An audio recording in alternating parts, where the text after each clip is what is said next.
نبی کریم صلی اللہ علیہ وسلم سے محبت اگر اپنے ماں باپ، اپنی آل اولاد، اپنی جان سے بڑھ کے نہ ہو، بندہ مومن نہیں ہوتا. یہ بات آپ کو پتہ ہے. اور نبی کریم کا مقام و مرتبہ کتنا ہے. بعدد خدا بزرگ توئی قصہ مختصر، نبی کی ظاہری صورت، سیرت، یہ سب تذکرے آپ سنتے آئے ہیں. لیکن آج آپ نے یہ بات سمجھنی ہے کہ جس نبی کا مقام عرب انسانوں سے زیادہ ہو، جس نبی کا مقام انبیاء ساروں سے افضل ہو، جو نبی سارے انبیاء کا امام ہو، عقیدہ ہے کہ نہیں؟ مسجد اقصی میں امامت کروائی کہ نہیں؟ جس کی ذات اتنی اعلیٰ ہے، کیا اس کی بات اعلیٰ نہیں ہے؟ جس کی ذات اعلیٰ، بات محلے کے مولوی کی اعلیٰ، ذات نبی کی اعلیٰ، بات امام کی اعلیٰ، ذات نبی کی اعلیٰ، بات پیر فقیر فقیہ کی اعلیٰ. یہ فلسفہ کہاں سے آیا؟ یہ مغالطہ، یہ فتنہ انسان کے دماغ میں کیسے آیا؟ میرے بھائیوں، ابھی میرے بھائی نے ایک بات کی ہے. کیا کہا کہ نبی کریم صلی اللہ علیہ وسلم کی پیدائش کے حوالے سے ایک ساتھی کی تحقیق ہے. میں ان کے گوش گزار یہ بات کہنا چاہتا ہوں کہ راجح اور جمہور علماء کے نزدیک بھی نبی کریم صلی اللہ علیہ وسلم کا یوم پیدائش 9 ربیع الاول ہے. اور نبی کریم صلی اللہ علیہ وسلم کے یوم پیدائش کے اوپر بتائیے، احمد رضا ہاں بریلوی صاحب جو بریلویوں کے سب سے بڑے امام ہیں، آپ کو پتہ ان کے نزدیک نبی کریم صلی اللہ علیہ وسلم کا یوم پیدائش کیا ہے؟ 8 ربیع الاول. پیر عبد القادر جیلانی کے مطابق 2 روایات ملتی ہیں، وہ 10 محرم کے قائل ہیں، بعض نے کہا نہیں 10 ربیع الاول کے قائل ہیں، کاتب نے غلطی کی. آگے آئیے، یہاں پہ کچھ بزرگ لوگ بیٹھے ہیں، ایمانداری سے بتلائیے آج سے 30 اور 40 سال قبل یہ جو 12 میلاد آج منایا جا رہا ہے، اس کا نام کیا تھا؟ میں کسی بریلوی بھائی کو طنز تان تشنیع کا قائل نہیں ہوں، محبت سے چاہتا ہوں آج ہماری گفتگو سنیں. اگر ہمارے دلائل آپ کو اچھے لگیں قبول کر لیں، نہیں تو اس کے بدلے میں اپنے دلائل دیں، ہمیں سمجھ آئے گی، ہم بھی قبول کر لیں گے. 12 ربیع الاول آج سے 30-40 سال قبل کیا تھا؟ 12 وفات. سب کو پتہ ہے یہ 12 میلاد میں کیسے منتقل ہوا؟ بالفرض ہو بھی گیا تو یہاں پہ ایک نکتہ ہے. نبی کریم صلی اللہ علیہ وسلم کی پیدائش کے اوپر تاریخ کا اختلاف ہونا، یہ بھی اللہ کی قسم اللہ کی طرف سے ہے. بتائیے نکتہ کیا ہے؟ یہاں پہ ابھی کوئی قاری امامت کروائے، قرآن کے اندر ایک زیر یا زبر کی غلطی کرے، پیچھے کسی بھی مسجد میں کھڑا ہو، چاہے دیوبند کی ہو، بریلی کی ہو، اہل حدیث کی ہو، قاری قرآن پڑھے، صرف زیر اور زبر کی غلطی کرے، پیچھے سے ٹوکنے والے کتنے حافظ ہوتے ہیں؟ زیر زبر کی غلطی نہیں کر سکتا. جو رب قرآن کی ایسی حفاظت کرنے والا ہو کہ قرآن کے اندر کوئی زیر اور زبر کی غلطی نہیں کر سکتا، اگر دین اور شریعت میں مطلوب و مقصود ہوتا وہ اپنے نبی کی تاریخ پیدائش کی حفاظت نہ کرتا. اگر تاریخ کی پیدائش کی حفاظت کس نے کرنی تھی؟ اللہ رب العزت نے. مطلوب نہیں تھا. پتہ کیوں نہیں مطلوب؟ انبیاء کتنے ہیں؟ لاکھوں. صحابہ کتنے ہیں؟ لاکھوں. اولیاء کتنے ہیں؟ لاکھوں. تابعین کتنے ہیں؟ لاکھوں. ایمانداری سے بتلائیے سب سے زیادہ حق بالفرض آپ کا فلسفہ مان لیا جائے، اور ہے بھی غلط، کہ برتھ ڈے منانی چاہیے. یہ بھی بات یاد رکھیں، یوم پیدائش پہ خوشی کا منانا. آج کسی کے گھر بچہ پیدا ہوا، اس دن وہ خوش ہو رہا ہے، نیچرل اور فطری بات ہے. اس بات کو 1 سال گزر جائے، اسی تاریخ پہ خوش ہونا، اس میں اور اس میں بھی فرق ہے. یہ سالگرہ ہے، یہ برتھ ڈے ہے. یہ تہوار کہاں سے آیا؟ اس حوالے سے آپ کے سامنے بات رکھوں گا. لیکن مجھے ایک بات بتلائیے کہ نبی کریم صلی اللہ علیہ وسلم کی تاریخ پیدائش کے اوپر اتنا جو اختلاف ہے، اتنا اختلاف ہے، اتنا وافر اختلاف، اللہ رب العزت کو نہیں تھا پتا کہ نبی کریم صلی اللہ علیہ وسلم دین کامل اکمل مکمل. مجھے ایمانداری سے بتلائیے کیا نبی کریم نے دین پورا پہنچایا کہ نہیں پہنچایا؟ اگر نہیں، اگر پہنچایا ہے تو یہ بات بتلائیے کیا نبی کریم صلی اللہ علیہ وسلم نے عید میلاد النبی کا بتلایا؟ اگر نبی کریم کی یہ ذمہ داری اللہ نے لگائی ہے کہ دین پورا پہنچا کے آنا ہے، اور نبی کریم نے صحابہ کو گواہ بھی بنایا، گواہ بنایا کہ کیا میں نے دین پورا پہنچایا؟ صحابہ نے کہا آپ نے پہنچا دیا. آپ ایمانداری سے بتلائیے عید میلاد النبی جو لوگ مناتے ہیں وہ اس کو نیکی سمجھ کے مناتے ہیں کہ برائی سمجھ کے مناتے ہیں؟ نیکی سمجھ کے مناتے ہیں. اور اس نیکی کا نبی کریم صلی اللہ علیہ وسلم کو علم ہے کہ نہیں؟ اگر یہ نیکی ہے تو آپ نے دلائل اپنے بریلوی بھائیوں کو یہ سمجھانا ہے اگر یہ نیکی ہے اس کا علم نبی کریم کو تھا کہ نہیں. اگر وہ کہیں گے تھا نہیں تو بات ختم. اگر علم تھا تو پھر نبی کریم نے یہ علم امت تک پہنچایا کہ نہیں؟ اگر وہ کہیں علم تھا پہنچایا نہیں، معاذ اللہ نبی کریم صلی اللہ علیہ وسلم نے بات پہنچانے کے اندر خیانت کی ہے. میرے بھائیوں، دکھ اور افسوس کی بات پتہ کیا؟ دکھ اور افسوس کی بات یہ ہے کہ ہم بات کرتے ہیں، تانے بھی ہمیں ملتے ہیں، گستاخی کے فتوے بھی ہم پہ لگتے ہیں. ہم کہتے ہیں آپ اپنے سگے باپ کا نام اپنے سگے باپ کی جوتی کے اوپر لکھ سکتے ہیں؟ نہیں لکھ سکتے. اللہ کی قسم دکھ ہوتا ہے. گستاخ ہم ہیں، فتوے ہمارے اوپر. میں کہتا ہوں یہ نعلین مبارک نبی کریم کے ساتھ جو منصوبہ صحیح سند سے ثابت نہیں، بالفرض مان لیا جائے یہ صحیح سند سے ثابت ہوں، یہ نبی ہی کے نعلین کا عکس ہو، مان لیجئے نبی ہی کے نعلین کا عکس ہے. اس عکس کے اوپر آپ کا ضمیر کیسے گوارا کرتا ہے کہ نام محمد کو لکھ دیا جائے؟ نعلین کے اوپر ایمانداری سے بتلاؤ تمہارے باپ کی، کسی عالم دین کی، کسی ولی اللہ کی جوتی ہو، اس کے اوپر اس عالم دین کا یا باپ کا نام لکھ سکتے ہو؟ پھر اس استقبال کے لیے ان جوتیوں کو لہرا سکتے ہو؟ اگر وہ ایئرپورٹ میں حج کر کے آئے، باپ کی جوتیاں جا کے لہراؤ، باپ تمہیں جوتے مارے گا، کہے گا یہ کیا بات کر دی؟ آپ اس کو عقیدت اور احترام کا نام دیتے ہیں. اللہ کی قسم یہ عقیدت نہیں ہے، یہ احترام نہیں ہے. عقیدت اور احترام وہ ہے جو بات نبی کریم سے ثابت ہو جائے. اگر نبی کریم سے کوئی بات ثابت ہے وہی ہمارے دین کا حصہ ہے. آگے آئیے، آپ کیا کرتے ہیں؟ آپ کیک کے اوپر جھوٹ نہیں بول رہا، جائیے سوشل میڈیا اٹھائیے، نبی کریم صلی اللہ علیہ وسلم کی برتھ ڈے، اور دکھ کی بات ہے، اللہ کی قسم دکھ کی بات ہے، یہ تہوار یونانیوں سے آیا، مصریوں میں گیا. عیسائی پہلا مذہب تھا، پہلا مذہب جس نے اپنے نبی کی سالگرہ کو، سالگرہ یوم پیدائش اور سالگرہ میں فرق ہے، سالگرہ کو مذہبی تہوار بنا کر کیا کہا؟ کرسمس ہے، ہم اپنے نبی کی سالگرہ کو سیلیبریٹ کریں گے، کیک کو کاٹیں گے. مسلمان ان کے پیچھے چلتے چلتے اس حد تک آگے. اب بتائیے گستاخ پھر بھی ہم ہیں. اور میرے بریلوی بھائیوں، اپنے ضمیروں سے پوچھو، اپنے سینوں کو کشادہ کرو، اپنے دماغوں سے سوچو آپ کیا کر رہے ہو. کیک کے اوپر نام محمد لکھ دیا. جھوٹ بولنا عیب ہے. میں سمجھتا ہوں جھوٹ کے اوپر اللہ کی لعنت ہے. اللہ کی قسم سوشل میڈیا کے اوپر ویڈیو موجود ہے، نام محمد کیک کے اوپر لکھا ہوا ہے، پھر اس نام کے اوپر چھری کو چلا دیا، پھر اس نام کے اوپر چھری کو چلا دیا. ہم مقدس اوراق کو پانی میں پھینکیں، مٹی میں دبانے کی کوشش کریں، ہمارے پہ پرچہ ہو جاتا ہے. اور آپ نام محمد اپنے ہاتھ سے لکھ کر اس کے اوپر چھری کو چلا دیں، پیٹ میں لے جائیں. آپ تو نہیں کر رہے. یہ افسوس اور دکھ کی بات ہے.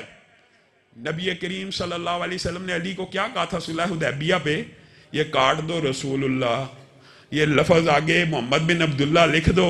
علی نے کہا یہ میری جسارت نہیں ہے کہ میں پینسل سے بھی مٹا دوں. تم نام کے اوپر چھری کو چلا دیتے ہو اور پھر کہتے ہو تمہیں محبت ہے. نہیں میرے بھائیوں، تمہیں غلطی لگی، تمہیں ٹھوکر لگی، تم نے یہ عید، اس کا نام عید رکھا۔ میرے بھائیوں اس کا نام عید ہے، اور میرے نبی کیا کہتے ہیں؟ نبی کہتے ہیں میں پیر کے دن پیدا ہوا، میں پیر کے دن پیدا ہوا۔ نبی کریم صلی اللہ علیہ وسلم کا اسوہ تیرے اور میرے لیے نمونہ ہے۔ اگر تو نبی کا میلاد جیسے نبی نے منایا ویسے منانا چاہتا ہے تو سن، نبی کریم صلی اللہ علیہ وسلم نے کہا میں پیر کو پیدا ہوا، میں پیر کے دن روزہ رکھتا ہوں۔ اور یہ سالگرہ کا کنسپٹ نہیں ہے، یہ کنسپٹ کیا ہے؟ ہفتے روزے کا۔ جس نے نبی کریم صلی اللہ علیہ وسلم کی طرح اس دن شکرانہ ادا کرنا ہے کہ اللہ کے نبی پیر کو آئے، پیر کو پیدا ہوئے، پیر کو مبعوث ہوئے، آئیے جس نے شکرانہ ادا کرنا ہے وہ روزے کو رکھے۔ اللہ کی قسم کوئی اہل حدیث عالم آپ کے اوپر اعتراض کر جائے ہم ذمہ دار ہیں، نہیں کر سکتا، یہ نبی کا اسوہ ہے۔ اب یہاں پہ بھی ایک نکتہ ہے، بتائیے کیا نکتہ؟ یہ ہے کہ پیر کے دن نبی کریم نے روزہ رکھا ہے، عید کے دن روزہ ہوتا ہے۔ اگر یہ دن عید کا دن ہو تو اس دن روزہ، اللہ معاف کرے، اللہ معاف کرے، عید کے دن کس کا روزہ ہوتا ہے؟ سب کو پتہ ہے یہ کیا فلسفہ ہے؟ نبی کریم پیر کو پیدا ہوئے، پیر کے دن روزہ رکھا، آپ کہتے ہو نہیں اس دن عید ہے، نبی کہتے ہیں اس دن میں نے روزہ رکھنا ہے، آپ کہتے ہو عید ہے۔ اس بات کی طرف آتا ہوں جو چھوڑ کے گیا ہوں، وہ کیا ہے؟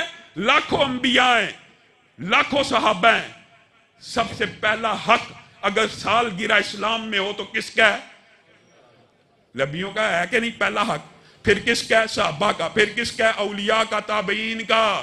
آپ بتلائیے دن تو 365 ہیں، افراد تو لاکھوں ہیں، کیسے منائی جائے گی؟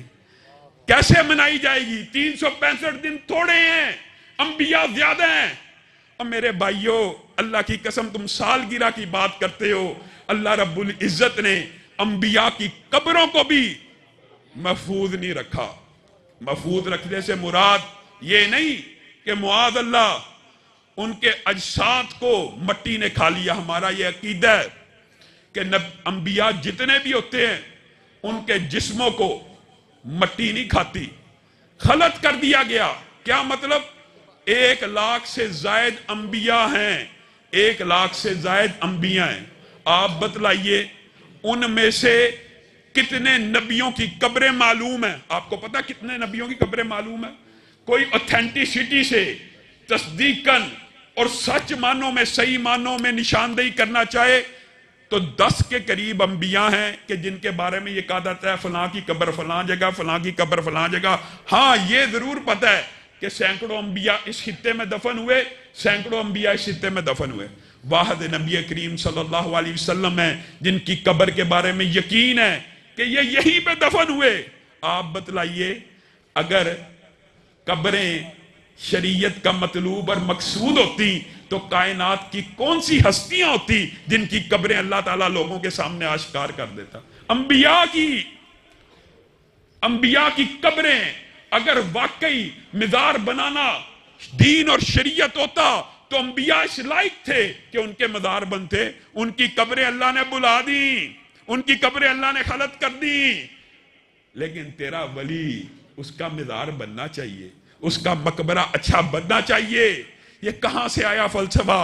میرے بھائیوں عید میلاد النبی کا یہ جو سارے کا سارا فلسفہ ہے یہ باطل ہے، یہ غلط ہے۔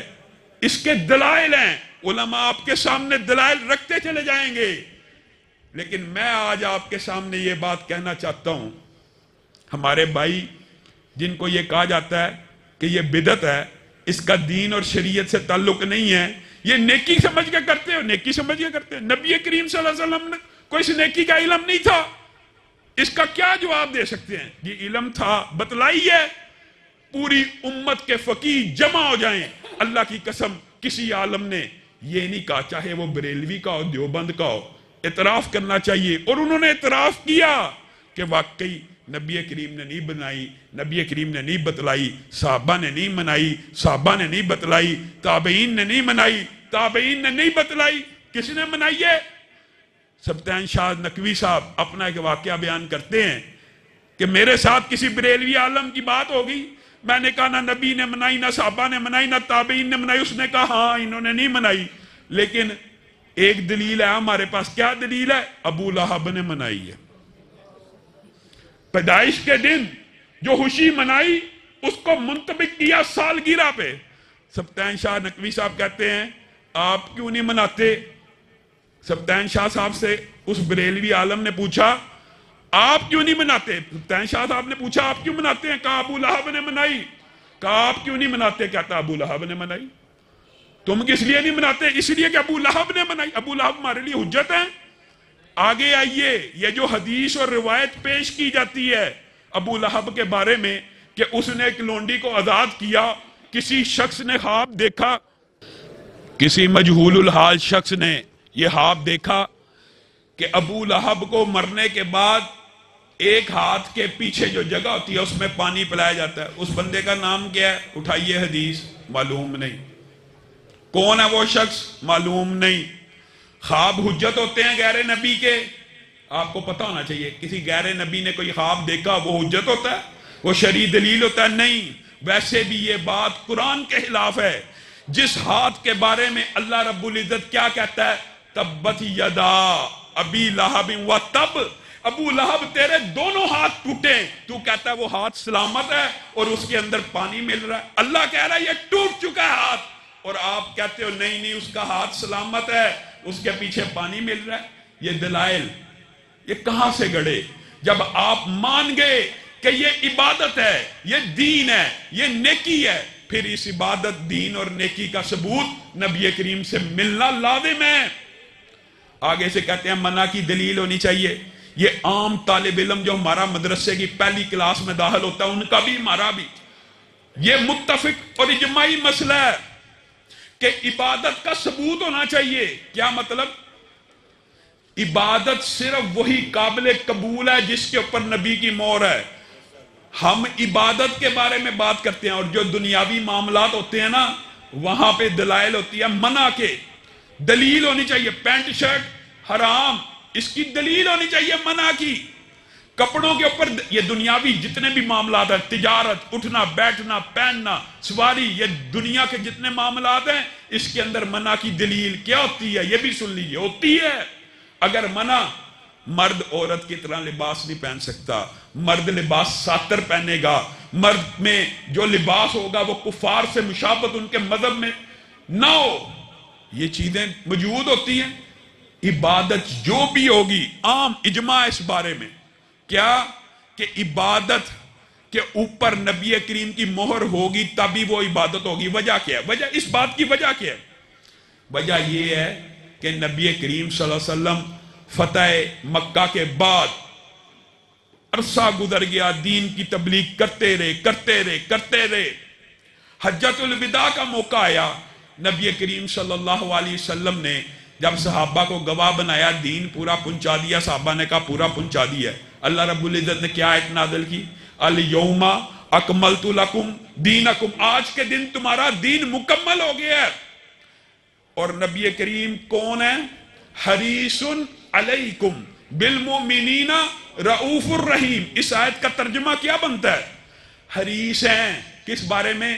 کہ اللہ میری ساری امت جنت میں چلی جائے. وہ چاہتے ہیں میں اور آپ جنت میں چلے جائیں. وہ نبی ایسا رؤوف الرحیم ہے کہ قیامت کے دن بار بار اللہ کی بارگاہ میں سجدے میں جا رہا ہے، اللہ میری امت کو معاف کر دے، اللہ معاف کر رہا ہے. سجدہ سجدہ سجدہ، شفاعت کی حدیثیں پڑھیں حیران رہ جائیں گے. حتیٰ کہ آخری سجدے پہ پہنچیں گے اور گمان کریں گے. گمان کیا کریں گے؟ کہ شاید میری امت کا کوئی شخص اب جہنم میں نہیں ہے. تب سر اٹھائیں گے. یہ نبی جو دنیا میں بھی حریص ہے، آخرت میں بھی جہنم سے بچانا چاہتا ہے، وہ نبی نیکی کا کوئی کام بغیر بتائے چلا گیا. وہ نبی دین کا کوئی کام رہتا تھا جو تجھے تو وہی آ گئی، نبی کو نہیں پتا چلا. جی نبی کریم چپکے سے اٹھے تھے، معاذ اللہ. نبی کا یہ مقام ہوتا ہے. نبی چپکے سے اٹھے تھے، حضرت عائشہ کو بھی نہیں تھا پتا چلا. جنت البقیع میں چلے گئے، ساری رات عبادت کی چپکے سے، معاذ اللہ. واپس آئے اور سو گئے، امت کو خبر نہ ہو جائے، امت اس رات عبادت نہ کر لے، امت جنت میں نہ چلی جائے؟ یہ مولوی نے تمہیں غلط پٹی پڑھائی ہے، یہ مولوی نے تمہیں باطل استدلال سکھایا ہے۔ اللہ کی قسم ہم نبی کے بارے میں یہ ایمان اور یقین رکھتے ہیں، نبی تو ایسے ایمانت دار ہیں۔ ایمانداری سے صرف ایک مثال دوں گا، اتنا ایمانت دار نبی کو ہی ہو سکتا ہے، احد میں زخمی ہے، احد میں دندان شہید ہو گئے، چہرہ بھی لہو رنگ ہے، پاؤں بھی، کپڑے بھی، غم میں ہیں، غصے میں ہیں، اچانک منہ سے کیا الفاظ نکلے؟ الفاظ نکلے اللہ اس قریش قوم کو کیسے معاف کرے گا جو اپنے نبی کو زخمی کرتی ہے۔ 3 ساتھیوں کا نام لیا، اللہ ان تینوں کو کیسے معاف کرتا ہے؟ جو اپنے نبی کے دندان مبارک کو شہید کر دیں، جو نبی کا لہو لہان کر دیں، اللہ اس قوم کو کیسے معاف کرے گا؟ بتائیے، نبی زخمی ہیں، دل سے یہ بات نکل سکتی تھی نا، آسمان سے وحی آئی، لیس لک من الامر شیء۔ پیارے حبیب، آپ نے جو بات کی ہے اس کے ساتھ آپ کا کیا تعلق ہے؟ نبی نے چھپا لی؟ نبی اسی وقت بتا رہا ہے کہ آسمان سے وحی نازل ہوگی، یہ اتنا امین نبی ہے، یہ جو میں نے پچھلی بات کی ہے اللہ نے ریجیکٹ کر دیا ہے، اور اللہ رب العزت نے فتح مکہ کے اندر سارے قریش کے اسلام کو قبول کر لیا، اللہ نے معاف بھی کر دیا۔ اللہ نے نبی کو کہا تجھے اس بات سے تیرا کیا تعلق، یہ اللہ کی مرضی ہے۔ نبی چھپا گئے، نبی قریش مکہ کے سامنے کھڑے ہیں، ان کو تبلیغ کر رہے ہیں، نبی نہ ام مکتوم لائن میں ہیں، آسمان سے وحی آ گئی، عبس وتولی۔ نبی چھپا سکتے تھے، کچھ دیر تخیر کر سکتے تھے، کچھ دیر پینڈ ہو سکتی تھی کہ یہ میرے اتنے بڑے بڑے سرداران ہیں، ان کے سامنے کہیں دل اداری نہ ہو جائے۔ اللہ کی قسم نبی نے ایسا نہیں کیا، کہا عبس وتولی، آسمان سے وحی آ گئی ہے، تمہاری طرف منہ نہیں کروں گا، اس کی طرف کروں گا۔ یہ نبی اتنا ایمانت دار ہے۔ تم کہتے ہو نہیں نہیں، نیکی کا کوئی کام بغیر بتائے دنیا سے چلا گیا، ایک اتنا بڑی عبادت کا فعل جو تو نے گڑ لیا۔ اچھا پھر جب یہ دلائل دیے جاتے ہیں نیت نیک ہونی چاہیے، نیت نیک ہونا کوئی مسئلہ نہیں، نیت کے اوپر اعمال کا دار و مدار نیتوں کے اوپر ہوتا ہے، درست بات ہے نیت، لیکن جتنی مرضی اچھی ہو اس کے اوپر بھی مہر نبوت ہوگی تو قابل قبول ہے۔ ابو بردہ جانتے ہیں نا، صحابی رسول ہیں، بتائیے کس عمدہ نیت کے ساتھ، یہ بھی ایک لمبا چوڑا اور طویل مضمون ہے، ایک مثال آپ کے سامنے رکھتا ہوں، کتنی عمدہ نیت کے ساتھ نبی کریم کے پاس آئے، اے اللہ کے رسول آج ابو بردہ اٹھا ہے، فجر کی نماز پڑھی ہے، سورج نکلا ہے، سب سے پہلے بکری کی گردن پہ چھری کو پھیرا ہے کہ میرے محلے کے غریب ہیں، سب سے پہلے ان کے گھر گوشت جائے، ابو بردہ کی بکری کا جائے۔ نیت نیک ہے کہ بد ہے؟ بتائیے کتنی عمدہ نیت ہے۔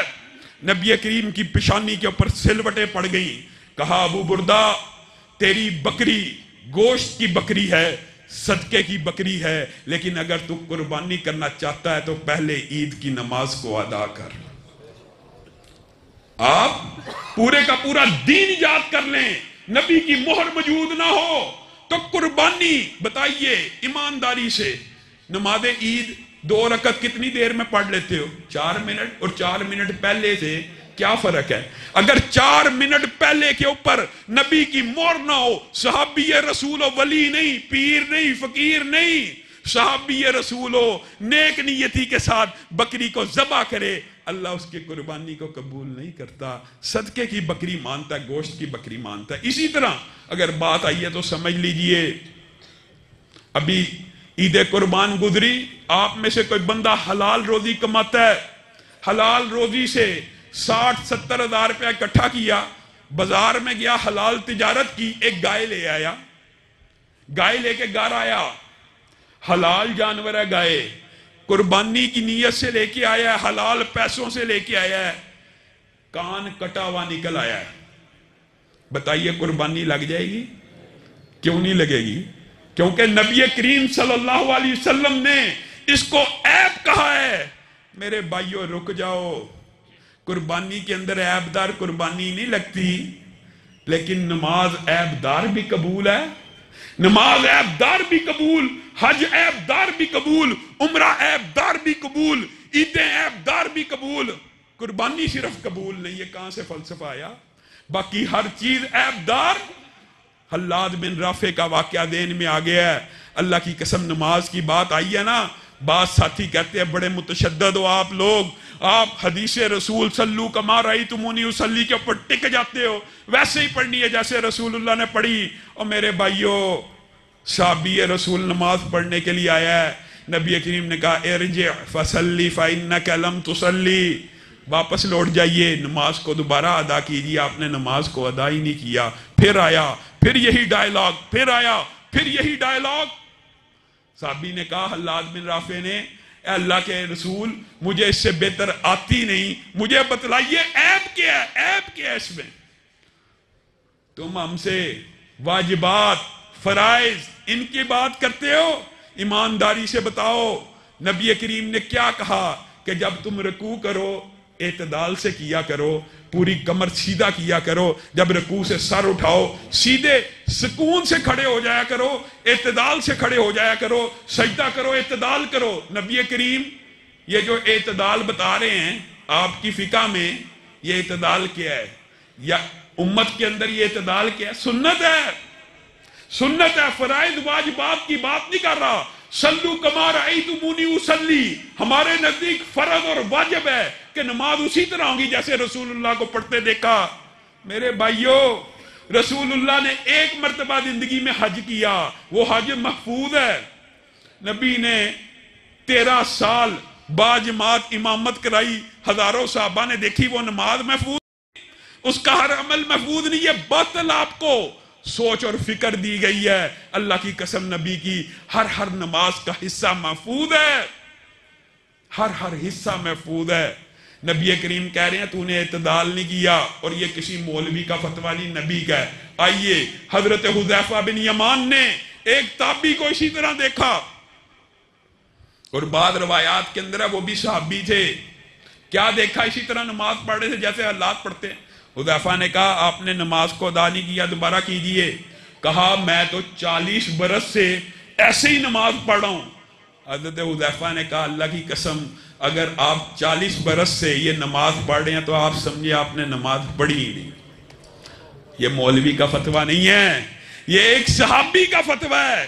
کس کو دے رہا ہے؟ تابعی کو دے رہا ہے کہ اگر آپ نے اعتدال کی سنت کو چھوڑ کے یہ نماز پڑھی ہے, آپ ہمارے سے فرائض چھڑاتے ہیں, واجبات چھڑاتے ہیں. اگر اعتدال سے نہیں پڑھی آپ نے نماز ہی نہیں پڑھی. اور نصیحت بھی کرتے ہیں, ان کو نصیحت بھی کرتے ہیں کہ میری آپ کو نصیحت ہے کہ آپ اپنی نماز کو درست کریں. ایسا نہ ہو کہ کل قیامت کے دن کہیں اللہ آپ کو امت محمدیہ ہی میں سے نہ اٹھا. یعنی ایسا نہ ہو جائے کہ آپ یہ عمل کرتے چلے جائیں. نبی کریم صلی اللہ علیہ وسلم کی مہر ہر عمل کے اوپر ہونا اس طرح لازم ہے. ایک طرف 40 برس کی نماز صرف اعتدال کے بغیر ہو, چاہے تابعی ہو, قبول نہیں. اور دوسری طرف مولانا حنیف ربانی صاحب کو علم ہے, سنن نسائی کی حدیث ہے, جس نے صرف 2 رکعت نماز ویسے پڑھ لی جس طرح رسول اللہ صلی اللہ علیہ وسلم نے پڑھ لی, اللہ کی قسم وہ ایسے ہو جائے گا جیسے آج ماں کے پیٹ سے پیدا ہوا.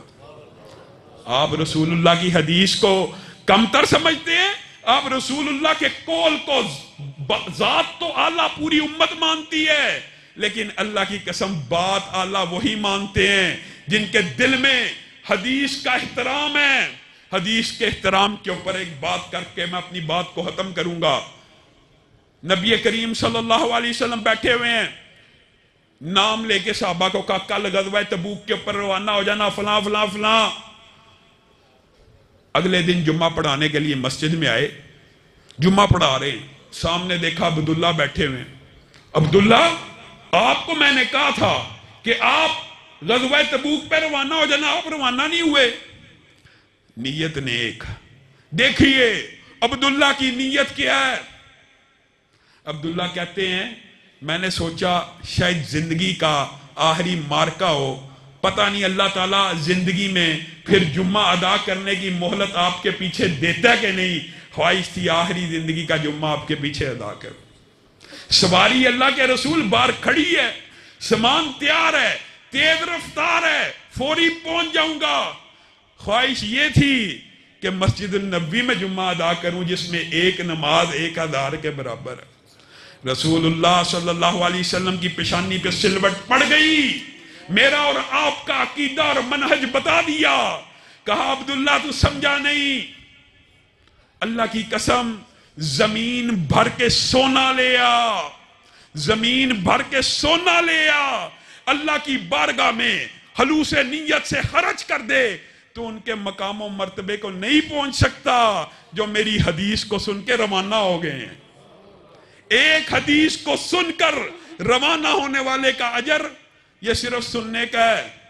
اور میرے بھائی پڑھنے کے بعد بھی کیا کہتے ہیں، میں کسی مولوی سے جا کے تحقیق کرتا ہوں، ہاں بخاری شریف کے پر واقعی اعتراض نہیں، ہاں رفع دین لکھا ہوا، واقعی لکھا ہوا، پھر بھی میں تحقیق کروں گا۔ تحقیق کرنی چاہیے، لیکن جہاں پہ قول رسول فرمان رسول آ جائے وہاں پہ نظر جھک جانی چاہیے۔ اللہ کی قسم صحابہ نبی کے ہر عمل کو، ہر فعل کو، ہر قول کو اس طرح حجت سمجھتے تھے جیسے عمر یالا بن امیہ طواف کر رہے ہیں خانہ کعبہ کا، فرتے جذبات میں آگے رکن یمانی کو آ سکتا ہے انسان جذبات میں، جا کے گلے کو لگا لیا، رکن یمانی کے ساتھ گلے لگ گئے۔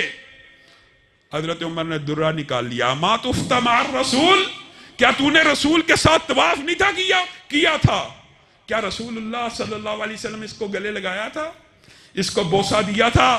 اللہ کی قسم یا اللہ بعد آ جا، اگر تو نے حجر اسود کے علاوہ کسی اور رکن کو، کسی اور کونے کو چوما میں تجھے درے لگاؤں گا۔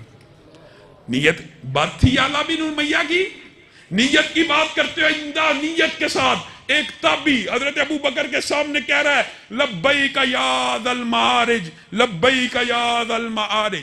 ذل معارج اللہ کی صفت ہے کہ نہیں؟ اچھی صفتوں میں سے، اعلیٰ صفتوں میں سے ہے کہ نہیں؟ بتائیے لبیک اللہم لبیک یا لبیک یا ذا المعارج میں کیا فرق ہے؟ کوئی فرق نہیں ہے، دونوں کا ترجمہ ایک ہے، ترجمہ ایک ہے۔